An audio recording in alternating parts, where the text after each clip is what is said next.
I am about to be live on the gram. I'm now live on gram. I'ma stay off of Facebook and see how it goes tonight. If it's any interruptions or slowing down or whatever. Peace to the gods. Peace to the gods. Once again, we had that workshop this weekend. That last weekend, it was a doozy. If you did not attend that workshop, go to jonahbay.com and pick up that actual webinar. Why?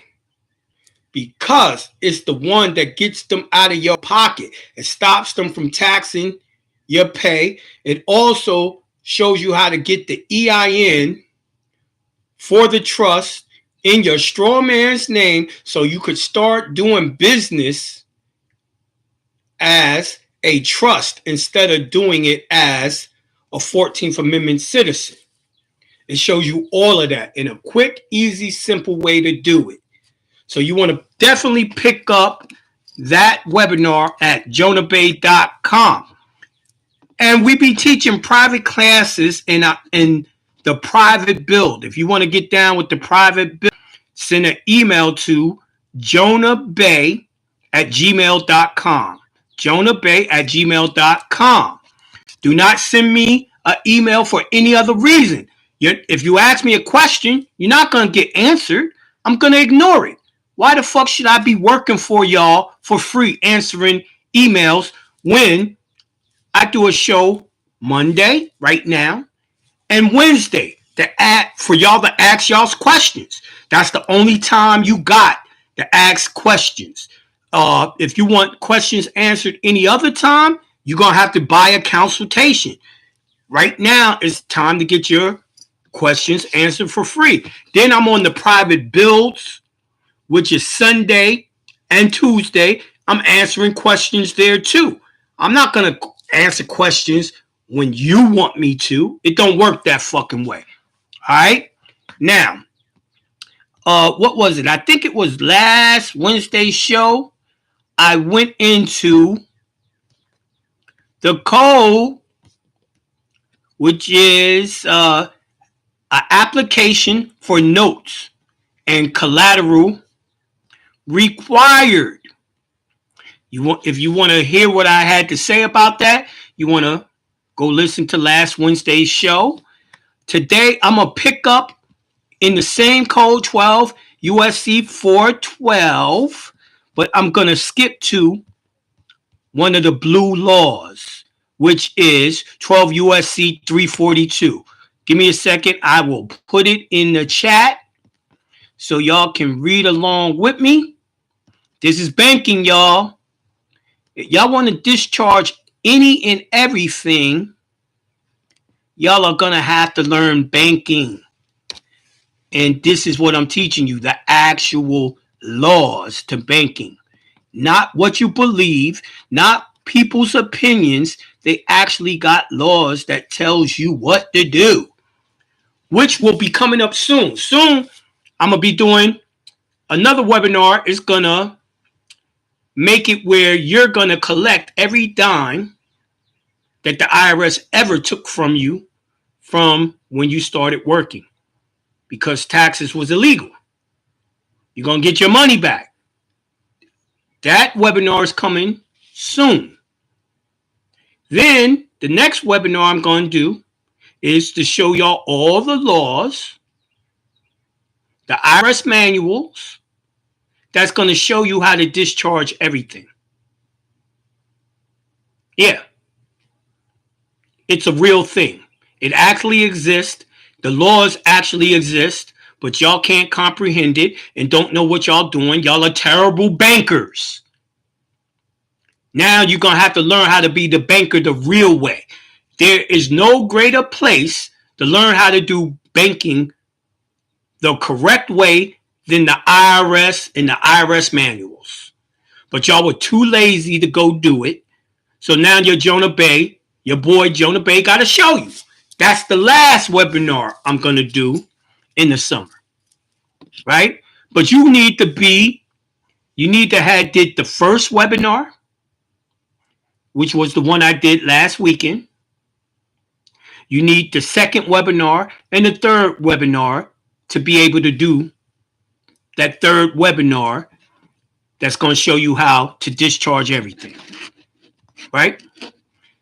And then I'm also going to need you to have done the treaty injunction. Go to Jonah Bay, not the treaty injunction, the tax injunction, You need to go to jonahbay.com and buy the tax injunction and do it, because then also you're going to have to authenticate your birth certificate, because I'm going to get you the government tax card where you're not paying sales tax. Every time you're spending money, you're not paying taxes. You're going to be completely tax free, get money back from the IRS, and then get the government to pay your bills. There's no greater. That's rich. Once you do that, you rich. I'm rich, biatch.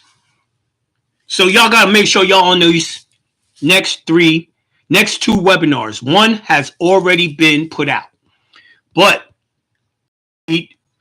12 USC 342 deposits, exchange and collection, member and non-member banks or other depository institutions charges.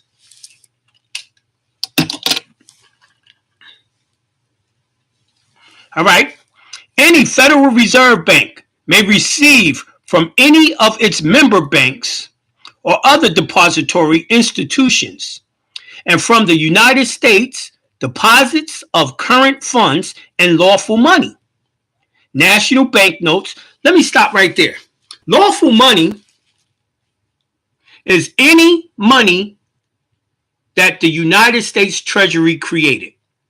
That's constitutional money. Constitutional money is lawful money. That also means that the pennies, the dimes, the quarters, all the coins are lawful money.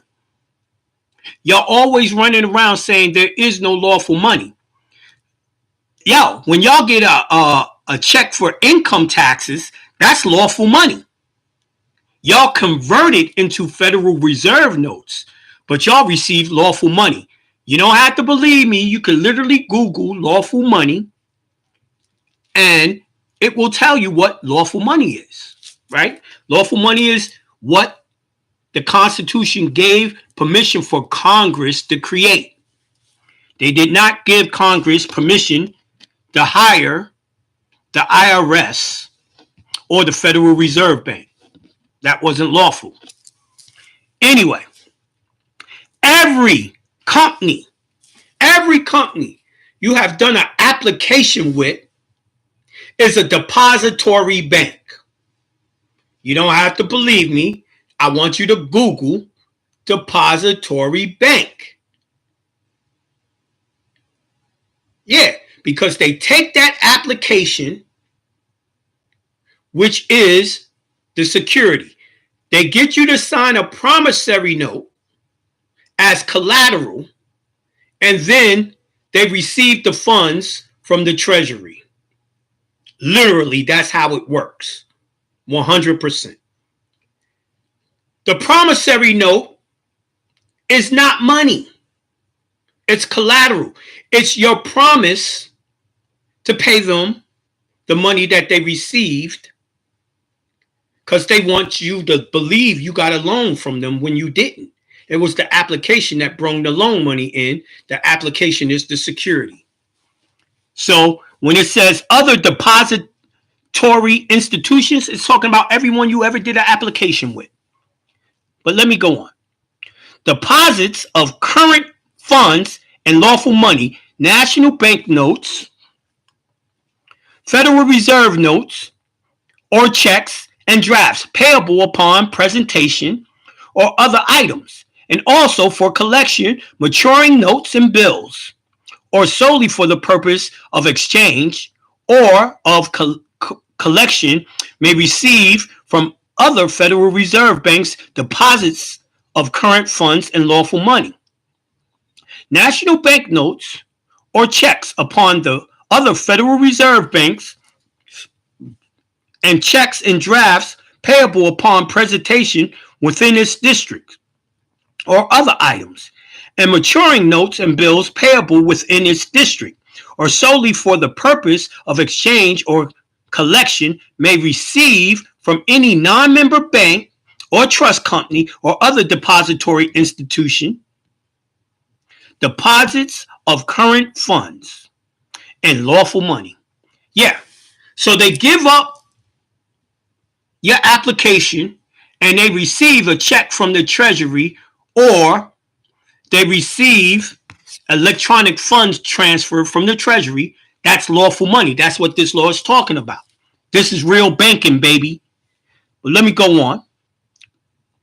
National bank notes, Federal Reserve notes, checks, drafts payable upon presentation or other items of maturing notes and bills, provided such non-member bank or trust company or other depository institutions maintains with the Federal Reserve Bank of its district a balance in such amount as the board determines, taking into account items to transit, services provided by the Federal Reserve Bank, and other factors of the board may deem appropriate. So what they're saying is they got to keep a minimum amount in the bank.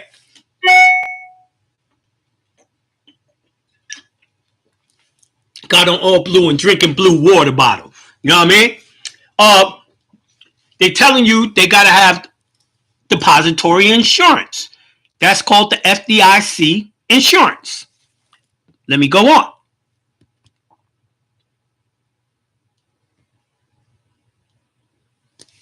Other factors of the board may deem appropriate, provided further that nothing in this or any other section of this chapter shall be construed as prohibiting a member or a non-member bank or other depository institution from making reasonable charges to be determined and regulated by the Board of Governors and the Federal Reserve System, but in the case to exceed 10 cents per $100 or fraction thereof.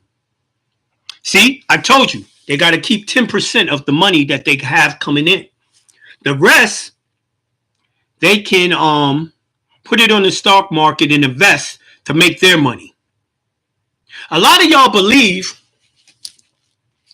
the banks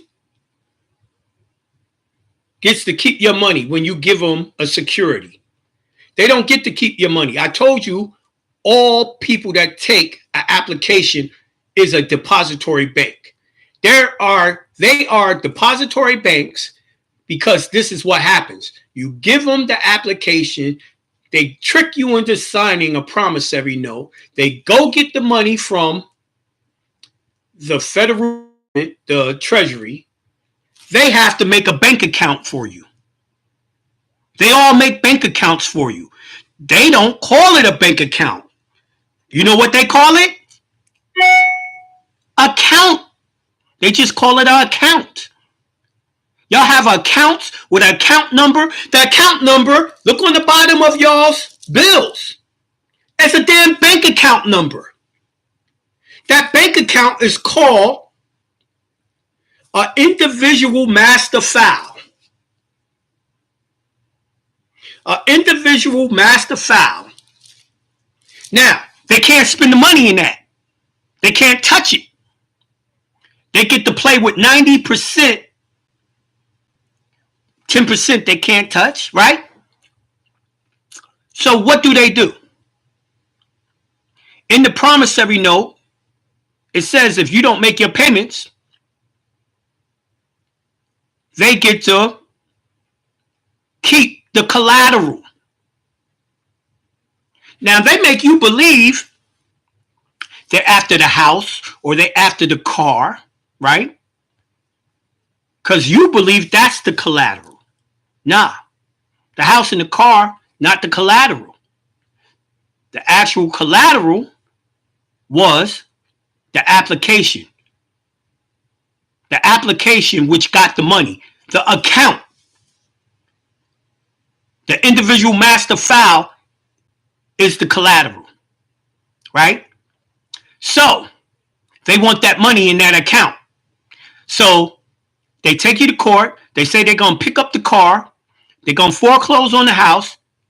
And then they do months later, 3 months, a year later, 6 months later, they do a 1099A for abandonment. You abandoned the money that's in the account. That's when they get the money that was in that individual master file. They get to keep that money. Right? Now, Tony King, Jerry Curl Juice, my teacher, when he came to commerce, he said they take $1 million for your name and $1 million for your social. So even if you did an application with T-Mobile, your bill's only $20 a month, $50 a month, they still had $2 million in that account. When you reneged, they got to keep that $2 million. Plus, it was probably more than $2 million because they were trading it on the stock market. Right? So, that's how much money y'all are losing when they do a 1099A or 1099C on you. Believe it or not, 1099As and 1099Cs aren't for you to use. It's for the companies to use. They have something for you to use to discharge. And it's something simple. Real simple. Y'all just don't know what it is. But I do. Anyway, that's how they get the money. But before that, they didn't get no money from you. It was sitting in an account for you. And since you're a bad banker and you don't know nothing about trust, you don't know how to implement that account, use that account to pay for your monthly bill from whatever company. But my third webinar this year, I'm going to show you how to do that.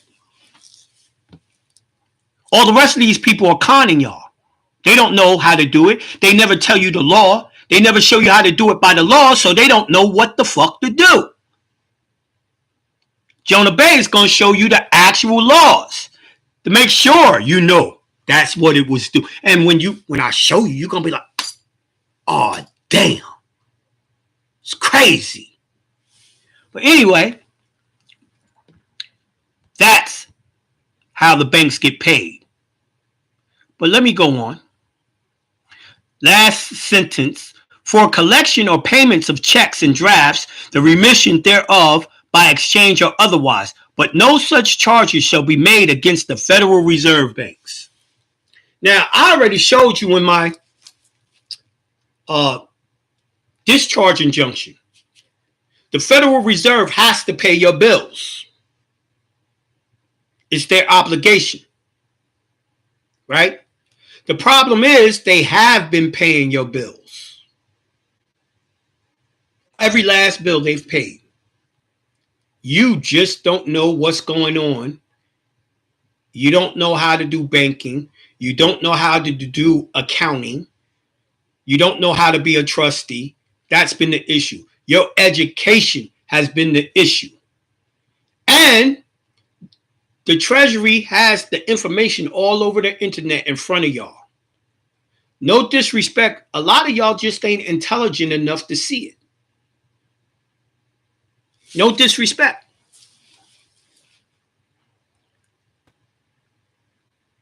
I'm not the average. So I'm going to tell y'all. You got people like Tamika out there telling y'all, oh, we could do it. That shit is fraud.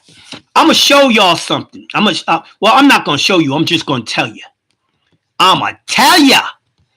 I'm going to tell you all things that's acceptable for payments and what's not acceptable for payments. 1 second. You know what they say? Talk your shit, King. Talk your shit.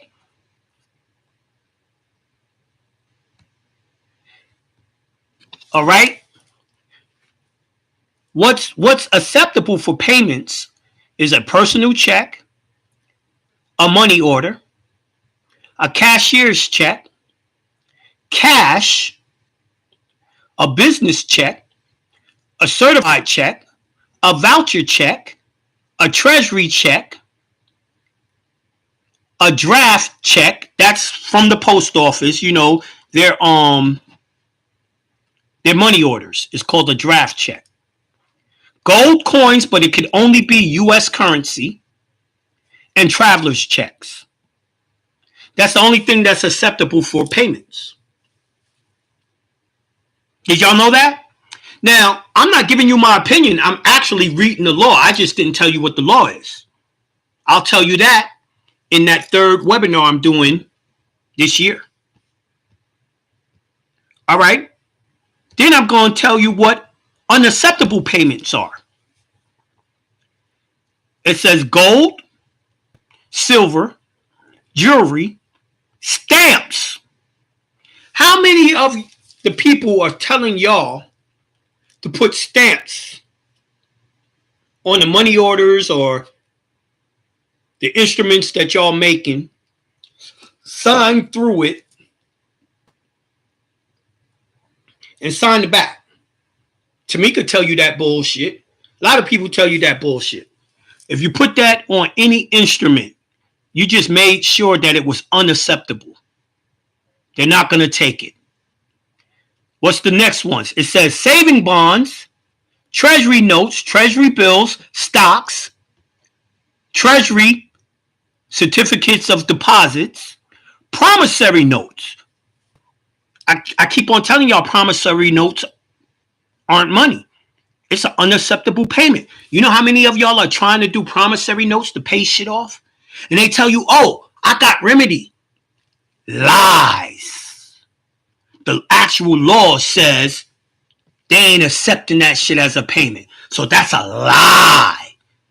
These niggas been gassing y'all on TikTok and Instagram and all that, trying to get your money out of y'all for something that will not work. All right. They said gold coins. Other than US currency, you try to pay like with a kukarat, which is a Russian gold coin, 1 ounce, 1 troy ounce.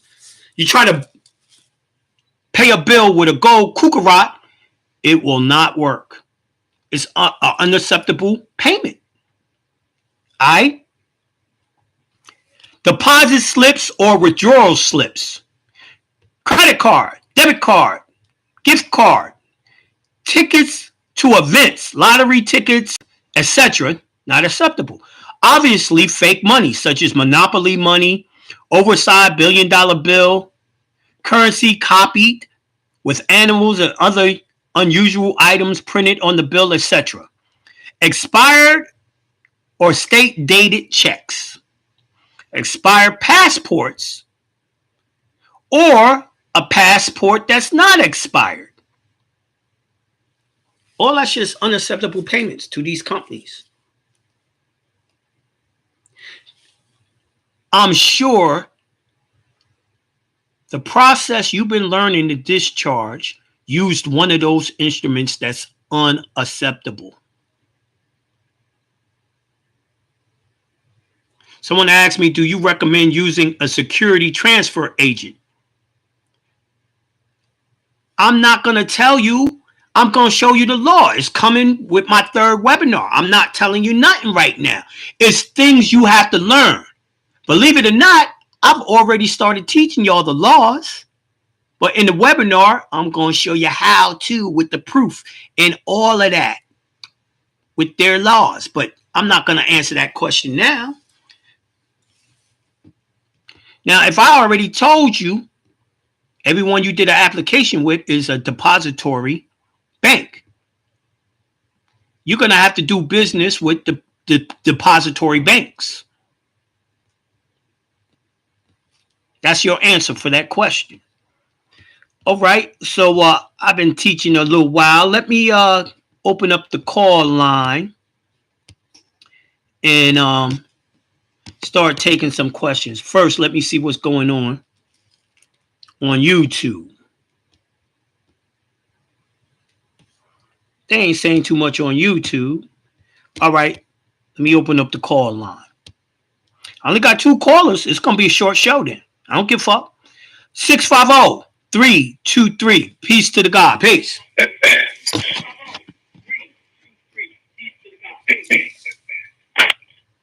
Peace to the God, Jonah Bay. Peace, God.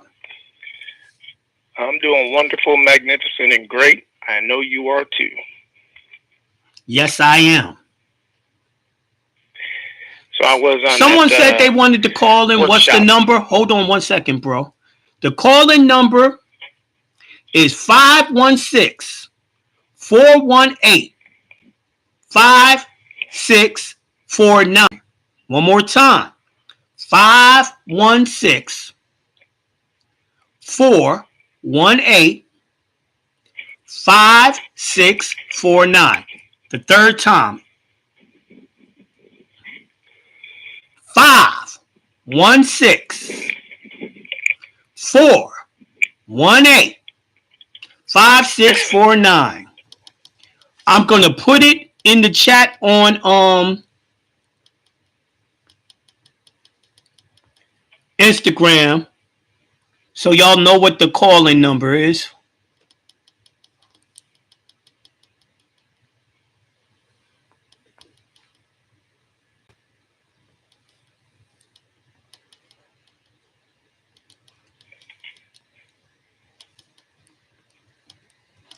There it is. Alright, so what's up, bro? I'm sorry about that. Oh, it's all good. It's all good. So yeah, I was on that W4T workshop. Dope. Yes, sir. It was dope. Wasn't it dope?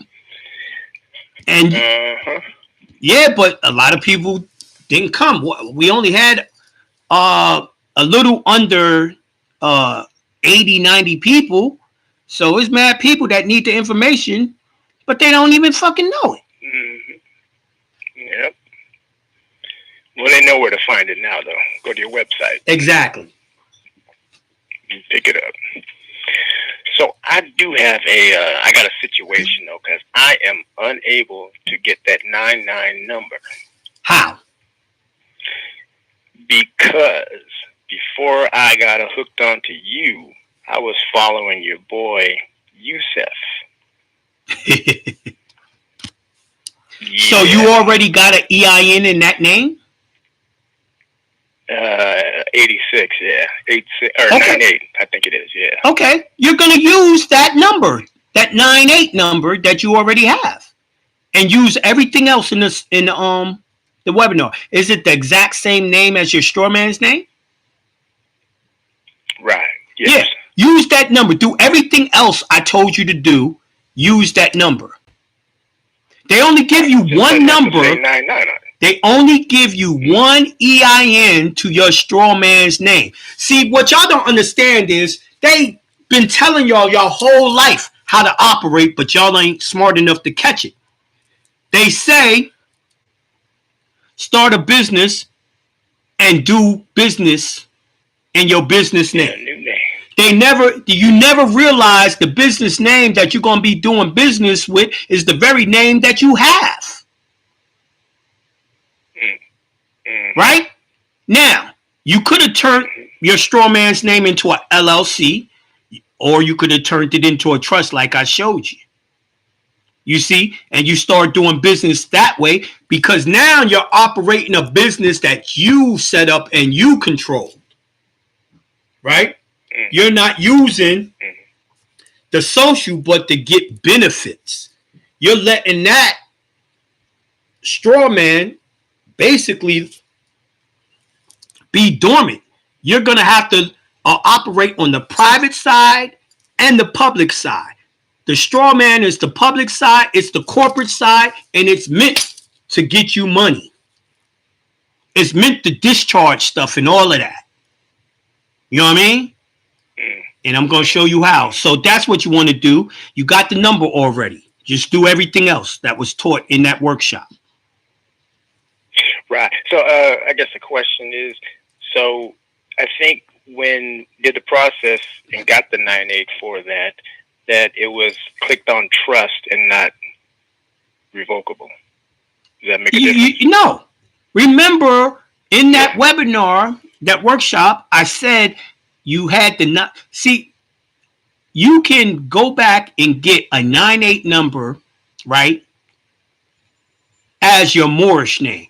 What you want is your Moorish name to own that other number. Mm-hmm. So right.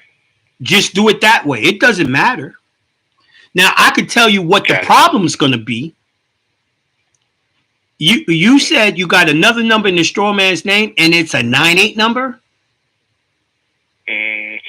I believe I got an 86 and a 98. Or one okay, 86. The 98 number, you will not be able to do commerce with it. It's foreign. Right. Right? Mm-hmm. But that 86, if you got it in the straw man's name, you could do everything with it. Online banking, like you can get an account with PayPal, Cash App, all of that. But a 98 number, you would not get those accounts. You understand? Right. So, but the 86 and the 98, if I got them both, put them in my what is the name of your 98 number? It's the straw man, Donald Ray Hunter. Shit, nah. I would just let that sit dormant. I would actually go and get a 98 number with a Moorish name. I got that. Okay, that Moorish 98 number will own that 86 number. Mm-hmm. Got it. See, y'all still not understanding what I'm saying.